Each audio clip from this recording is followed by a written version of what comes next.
오늘 하나님의 말씀은 요한복음 9장 1절에서 34절까지 말씀입니다. 요한복음을 통해 예수님의 행적을 살펴보면서 예수님께서 하신 기적과 이적을 많은 부분에서 발견하고 우리는 보게 됩니다. 오늘 말씀도 예수님은 도움이 필요한 사람을 도와주시고 살펴주시는 것들을 보게 되면서 1절을 보면 예수께서 길을 가실 때에 날 때부터 맹인된 사람을 보신지라 라고 시작합니다. 예수님이 맹인된 사람들을 바라보자 제자들이 묻습니다. 이 사람이 맹인으로 난 것이 누구의 죄로 인함이니까? 자기니까? 그의 부모니까? 예수께서 대답합니다. 이 사람이나 그 부모의 죄로 인한 것이 아니라 그에게서 하나님이 하시는 일을 나타내고자 하심이라.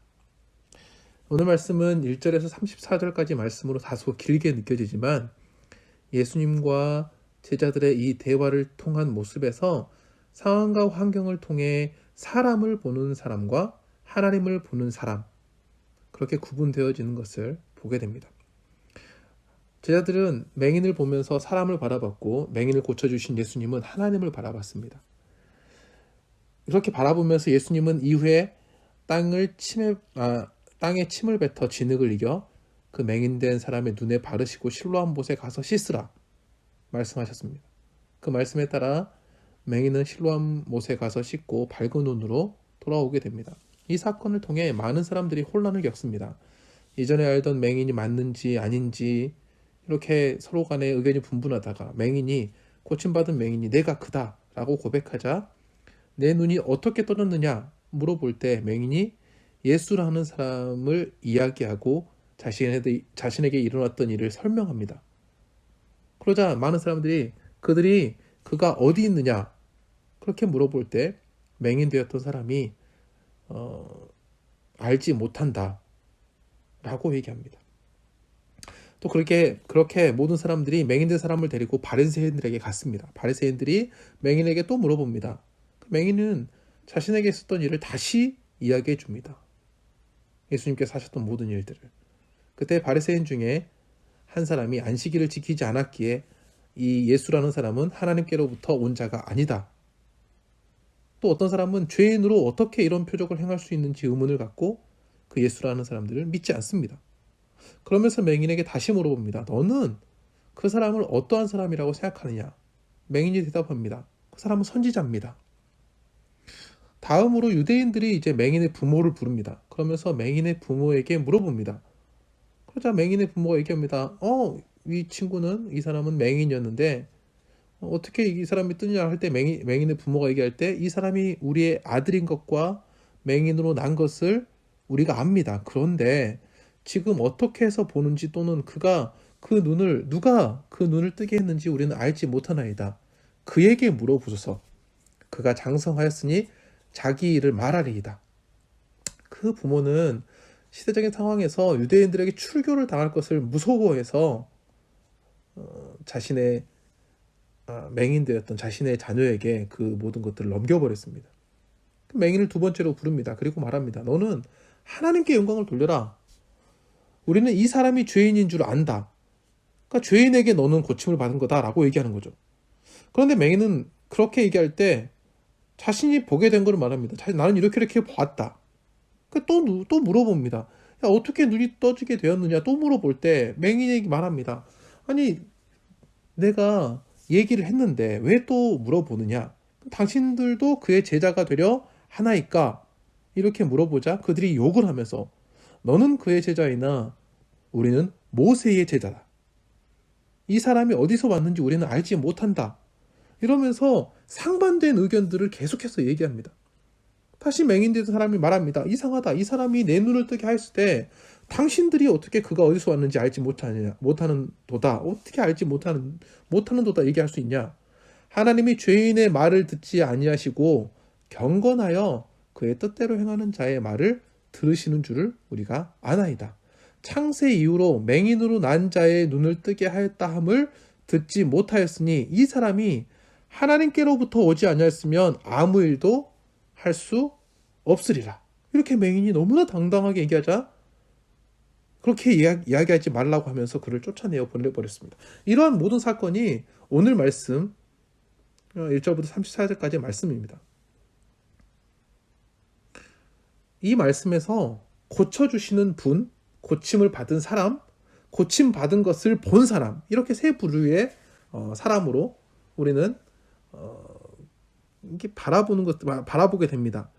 우리의 삶에는 역사를 경험하는 일들이 아직도 있습니다. 하나님의 역사가 경험되어진 일들이 아직도 일어나고 있습니다. 그런데 그런 역사 가운데 우리는 어떠한 시선을 가지고 상황과 환경을 살아가고 행동하고 있는지 오늘 이 말씀을 통해서 바르게 인식하고 인지하고 있어야 합니다.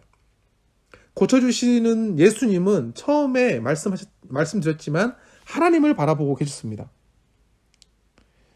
고침을 받은 사람 중에 사람을 보는 사람과 하나님을 보는 사람이 또 있었습니다. 사람을 보는 사람은 고침을 받더라도 자신이 어떻게 고침을 받았는지 정확한 이유를 알지 못했습니다. 예수님께서 10명의 문둥병자를 고쳐주셨습니다. 그리고 아무에게도 말하지 말고 가서 제사장들에게 보이고 너희 몸을 깨끗하게 해라 했습니다. 그냥 가는 중에 고침받았죠. 근데 다시 돌아온 사람은 10명이 다가 아니었어요. 10명 다 돌아오지 않았어요. 그 나머지는 어디 갔느냐 물어볼 때 알지 못하죠. 그러니까 자신이 어떻게 고침을 받았는지 정확하게 이유를 알지 못해요. 우리도 그렇습니다. 때로는 식습관을 바꿔서 건강해지고 운동을 해서 건강해지고 열심히 애쓰고 최선을 다해서 살아가다 보니 건강하게 잘 지내는 것으로 생각합니다. 또한 법을 잘 지키고 살아가니 아무런 제재나 어려움을 당하지 않는다고 생각합니다. 물론 그런 노력과 애씀이 있기에 우리가 잘 지내고 있다는 것들을 부정할 수가 없습니다. 그런데 사람을 보고 상황을 보면서 애쓰는 사람은 딱 거기까지입니다. 자신의 노력을 통한 것이라고 생각하면 감격이 없는 거죠. 감사가 없는 거죠. 우리가 어떠한 고침을 받고 우리가 변화를 받는다 하더라도 기도하고 애써서 하나님을 바라보는 사람은 감사가 있습니다. 확신이 있어요. 오늘 맹인이었던 사람이 하는 말을 우리는 주의 깊게 바라보고 그가 하는 행동을 우리가 봐야 됩니다. 아무런 노력도 하지 않았다고 말할 수 없습니다. 예수님이 진흙을 바르실 때 가만히 있었습니다. 가서 씻으라고 말씀하실 때 순종하고 가서 씻었습니다. 고침을 받은 후 알지 못하는 예수님을 이야기할 때 바리새인과 유대인들 앞에서 당당하게 자신의 이야기를 했고 신앙적인 이야기와 지금까지 자신이 듣고 알던 모든 사실을 토대로 하나님의 사랑을 이야기하고 예수님을 인정했습니다. 우리의 삶에 고침을 받아야 하고 변화를 받아야 하며 하나님의 도움이 필요한 부분이 있다면 우리는 당장에 기도해야 됩니다. 그리고 기다려야 됩니다.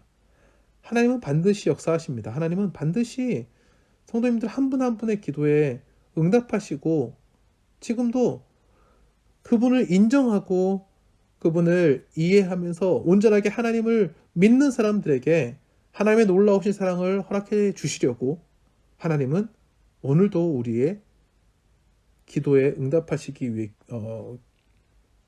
기다리고 계시다는 거죠. 우리가 고침받는 사람이 되어야 됩니다. 근데 고침을 받더라도 기도하고 애써서 하나님을 바라보면서 감사하고 감격할 수 있는 성도가 되어야 된다는 거죠. 또 고침받은 것을 본 사람의 경우에도 사람을 의식하고 있는 사람은 절대 변화할 수 없습니다. 자식을 고쳐주신 분보다 자신의 안위가 더 먼저이고 자신의 삶이 먼저일 수 있습니다. 세상을 살아가려면 그러한 잘못된 판단을 할 수도 있습니다.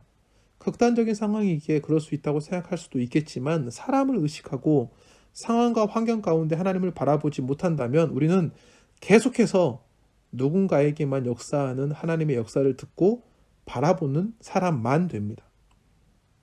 누군가에게 하나님의 역사하심이 나타날 때 우리는 누구보다 그에게 다가가 축하와 축복을 해주어야 합니다. 하나님의 역사하심을 함께 나누며 감동해야 하고 감격을 해야 합니다. 또한 욕심을 내야 합니다. 하나님 저에게도 역사하여 주셔서 하나님 저도 하나님의 은혜가 필요합니다. 다윗은 항상 노력했습니다. 어떤 상황에서도 그는 하나님에게 기도로 다가갔습니다. 죄를 지어 잘못을 하였으나 알지 못하다가 깨닫게 될 때 그는 하나님께 무릎 꿇고 기도하며 참여했습니다. 자신에게 향해 있는 하나님의 임재와 사랑과 역사가 끊어지는 것이 다윗은 그 무엇보다 두려웠기 때문입니다.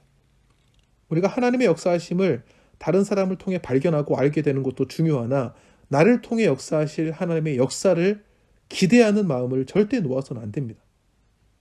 오늘 맹인은 준비했고 노력했고 고침받은 후에도 그의 마음에 하나님을 향한 감사와 고쳐주신 예수님의 사랑을 인정하면서 시선을 하나님께 끝까지 두었습니다.